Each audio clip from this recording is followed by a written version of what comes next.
Now, the rest of the story. Bessie Whitehead, 5th grade teacher, had had enough. "Lewis," she exclaimed, "you will stay after class, and you can write on the blackboard 150 times, 'I am a bad boy.'" And he did. Now, Lewis was not really a bad boy. He was simply a prankster, a cut-up-a-class clown. But as a teen, Lewis fell in love with a bad boy sport, boxing. It was a Patterson, New Jersey neighbor, Johnny Lane, who initially inspired him.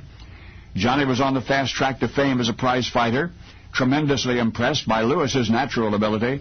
"Get yourself a manager," Johnny Lane advised, and Lewis did, his friend Abe Green. And then Lewis picked a striking new last name for himself and started training. Conservative parents would disapprove of his career move, so Lewis beseeched everybody he knew who knew not to tell Mom and Dad. And through 10 triumphant professional fights, nobody did. Then one day, Lewis's Uncle Mike went to Lewis's father. Uncle Mike said, "Hey, I have tickets for the big boxing match in Ringwood tonight." Lewis's father, Sebastian, shrugged, "So?"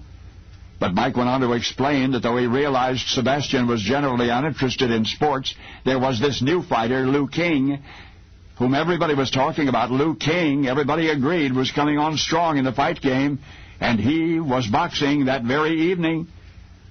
Sebastian, rather than argue with Mike, said okay, he'd go, and imagine his surprise when the fight announcer that night called the name Lou King, and into the ring climbed Sebastian's own son.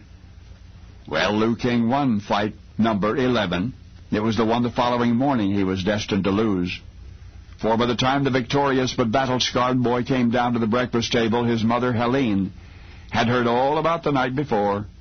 To Helene's credit, she did not shout, nor sigh, nor cry, but she expressed her sentiments this way.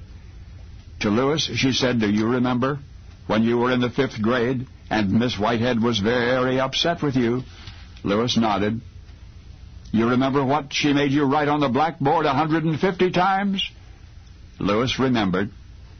"Well," said Helene, her gaze at once very hot and very cold, "that's the way I feel about you right now." Lewis spared his mother the trouble of repeating the hated phrase. "I am a bad boy," he offered quietly. And that was all anybody ever said on the subject thereafter. It was plenty. Lewis never put on boxing gloves again, but the self-deprecatory sentence that he had had to write so many times on the blackboard for Miss Whitehead was to follow Lewis everywhere he went for the rest of his life. There was no telling what kind of a prize fighter he'd have made, considering his athletic ability and his early success, perhaps a very good one. And yet in another profession he became unique, irreplaceable, one of a kind.